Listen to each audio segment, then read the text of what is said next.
We got to talk about the Amazon. And as I said earlier, the door to talking about the Amazon is, well, first let's get an actual serious report on this.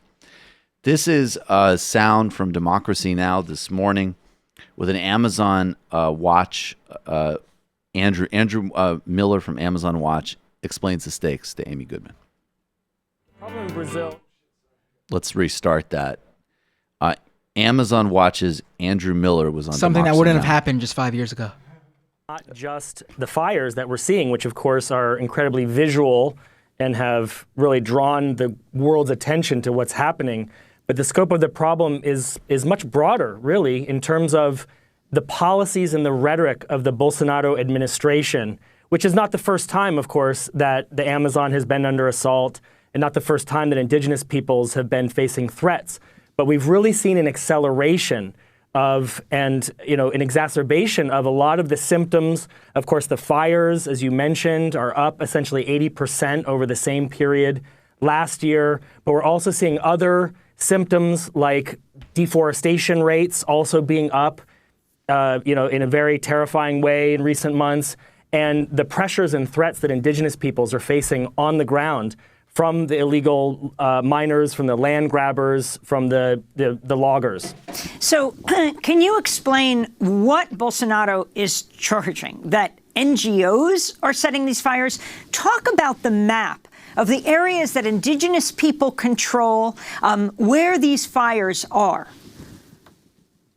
Well, we've seen 10,000 fires lit just in the last week.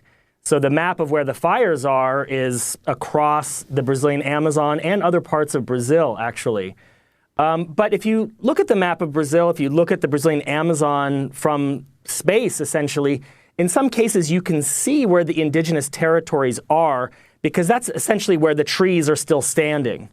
So these fires are being set in areas where people are trying to, want to carry out different kinds of agricultural activities. But as you saw in the video, they're also going into indigenous territories. And that's, again, symptomatic of the broader policies that we're seeing from the Bolsonaro administration. They have said in many cases, essentially they want to open up protected areas and indigenous territories to extractive activities, to the agribusiness lobby, or to agribusiness activities there. And so, again, the fires are just sort of the latest manifestation of those policies. And this is exactly right. This is when The Economist said that he had a lot of innovative ideas. This is what they're talking about. This is explicitly and precisely what the Wall Street Journal wanted when they endorsed him. And if we look more broadly, there is no question that this is the broader context of U.S. foreign policy towards delegitimizing the Workers' Party and making Lula da Silva a political prisoner.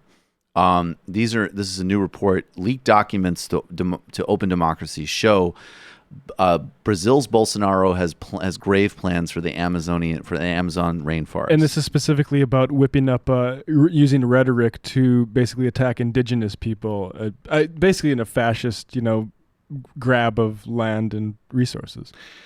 Bolsonaro has said things like Africans have hurt Brazil. He's regularly called for the stripping of indigenous protections, and you need to have ethnic cleansing for ecocide. So that's the strategy of the Bolsonaro government. I love that Bolsonaro, in response to a tweet from Emmanuel Macron, resorted to just ludicrous pseudo-woke language and accused him of colonialism, when really what Bolsonaro is an agent, a pure puppet of U.S. corporate and Canadian corporate interests who's committing mass terrorism and death in his own country on behalf of those interests.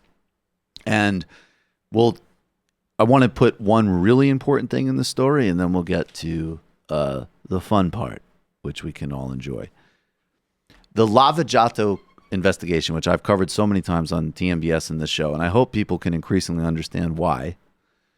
Because the stakes of this are Jair Bolsonaro is the greatest threat to human life on earth, with all of the supporters behind him, including the Department of Justice and all of these various Wall Street interests and so on. If you supported the Lava Jato process in any way, as almost all of the press did, you bear a responsibility for this.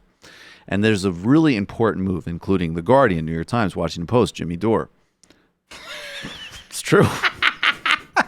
Just a weird name to end on that list. Well, it's a weird name, but it's YouTube. So, people got to be more thoughtful. Representative Hank Johnson has asked the DOJ for answers on Brazil corruption and the persecution of former President Lula da Silva. This is a press release, and 13 people have signed this, 13 congressmen. I'm going to read really quickly.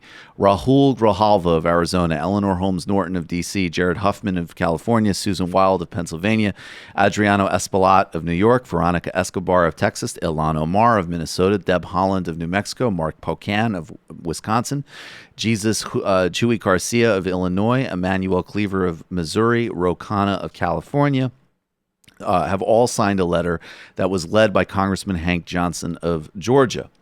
This is what Johnson said in his press release. There's strong evidence that Brazil's former president Lula was the target of a highly political operation involving the current justice minister that was intended to keep him off the ballot in last year's elections, which he almost certainly would have won, Rep. Johnson said. We need to be sure that the DOJ was not part of this tainted process. Now, we know from all of the Lava Jato leaks that the process of persecuting Lula was totally corrupt and dishonest. And Lula has steadily said, including in a new video yesterday where he said Hillary Clinton does not like Latin America, and Barack Obama was not ready to be president, and that also saying that if they do let me out of jail, they should know that I am going to do politics and campaign across the country until the day I die. This guy is amazing. He really is the best political talent on earth. We know, though, that the whole process that was implemented from Lava Jato, and there was clear, the DOJ coordination is on the public record, including giving fine money to the Lava Jato team instead of the Brazilian state, that the timeline correlates with the discovery of new oil resources off the coast of Brazil that was going to be held by Petrobras, the state oil company, which the Lula and Dilma governments used to fund social programs with, and which now, in addition to everything else and all the other destruction of Lava Jato, has been bankrupt and also cost numerous jobs and significantly damaged the Brazilian and Latin American economy. So everybody bears a consequence here. Lula had a double-digit lead. Those elections should be annulled, and he should be freed immediately, and everybody should be calling for that.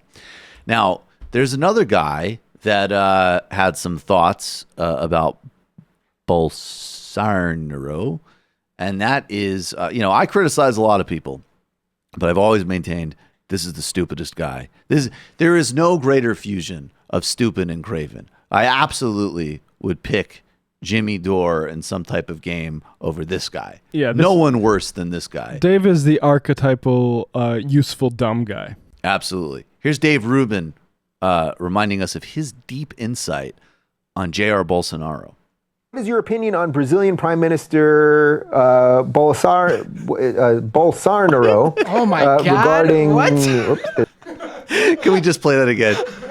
You haven't seen this before? You literally have to just not have paid attention to anything whatsoever in the past, how many years? No, Matt, to be fair, Dave has been paying attention to the important stuff. You got to watch the whole clip. Don't worry about pronouncing his name. There's higher priorities here, terrorizing gay kids in schools. Check it out. What is your opinion on Brazilian Prime Minister Bolsonaro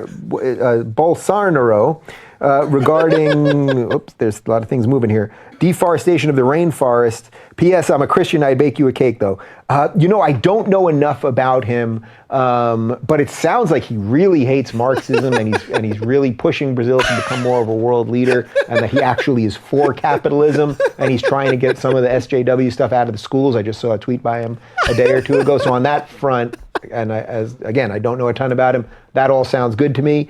And as a Christian, I appreciate your offer to bake me a cake.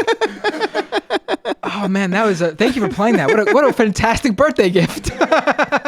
Thank you. Can we also just remind everybody in terms of that actually even the Bolsonaro government itself apparently has major concerns at how poorly received Brazil is in the world right now. Germany has cut off funding for at least one program related to the Amazon, and Merkel and Macron are calling for a G7 meeting to deal with what's happening in the Amazon.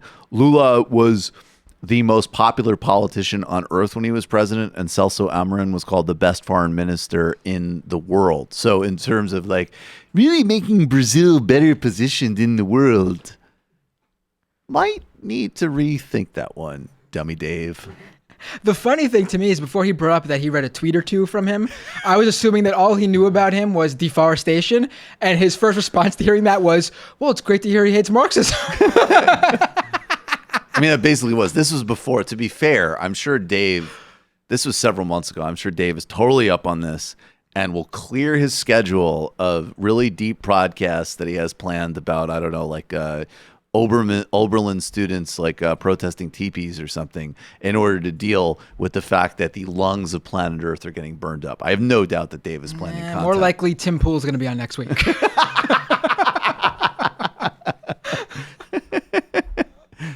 Yes, Brendan? I think it's in poor taste that we would make fun of Dave on a day of mourning. Well, that's a good point. And what might be a day of mourning for Dave Rubin is a day of joy and celebration for most humans. And of course, I'm talking about the death of David Koch. I'd like to point out once again that today is my birthday. You're having a good birthday, happy bro. birthday.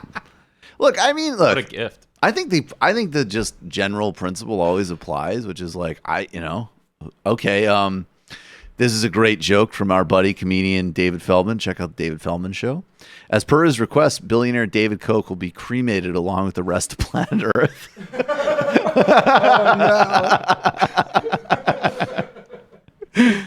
I mean, look, we all know the Koch brothers. If you haven't yet, go pick up a copy of Jane Mayer's Dark Money to understand what these people have done, going back to their father. I mean, these are two, they've so much to harm American democracy, so much to hurt so many people, create so much injustice, suffering, and poverty. But they did put some seed money into this dynamic company. My father said to me, Wyatt, you can do whatever you want to in life. Just make sure you do it well and you do it with passion. Every day I go to the office, I enjoy creating the clothes. Be bold means to me, be authentic, be real, be yourself, be confident, and always be a gentleman, but still have that tenacity that no one can take away from you. I want my shirts to be able to be worn in the boardroom or in a discoteca or a nightclub or on a yacht. I really wanted to create something that's fun, outside the box, cool, trendy, yet really bold and interesting. Oh, God, that's so sad, man. Those shirts. Whoa! Those shirts. Benzer, you going to the discoteca for your birthday? These are my funeral clothes. Oh my gosh. Are you honoring the David Koch memory? There should be a by flash seeing what mob at the funeral, all in white Coke gear. They're not for everyone, but if you could pull it off, you could pull it off. They're about $90. I hear. I spent a lot of time at what was it, the discotheque? Is that what he calls it? Yeah, we use the phrase trust fund baby fairly loosely here on the show. Phrase, but when it comes to the Koch brothers, whose father made his money building oil industries for both Stalin, which you could excuse, and Hitler, which you cannot excuse. That's right. And they literally had like this Nazi maid who like made them go through all this terrible stuff when they were younger. And you must go to the bathroom again. The whole if you read about their maid, you will feel sympathy for them. Actually, Yeah. maybe it's a good thing to talk about David Koch's. Their whole philanthropy was started because their dad wanted, like a lot of philanthropy, to reduce his tax liabilities. Right. And that's when you see, the David Koch blah blah blah center, which is all over New York City. Everything is funded by the Kochs. It's just because they're reducing their tax liabilities. It's like a fun way for them to put their name on stuff and not pay taxes. Right. I mean, for as long as I've known who the Koch brothers were, I go through like the grocery stores and I know to myself not to buy Dixie cups because they're owned by the Koch brothers. Because they're owned by the Koch brothers. You have to I don't think people even realize how much the Kochs are seeped into their life. I'm not even just talking about names on on buildings in New York. I'm talking about literally go to your grocery store. They own a major paper towel company. What are they Bounty or Brawny? Which one are they? I can't remember. I don't even know. They're one of those. And they're It's all Dixie General Cups. Georgia Pacific, right? That's them. Yeah. I think it So is there you Georgia. go. So it's because Koch Industries is either the largest or second largest. I don't know if it's after Cargill or before it, but private company in the world. Right. And So- they have, and they're also. I mean, every Mike Pompeo's whole career is a Koch project. Yeah. Congressman from Koch. Congressman from Koch. All right, let's take a call.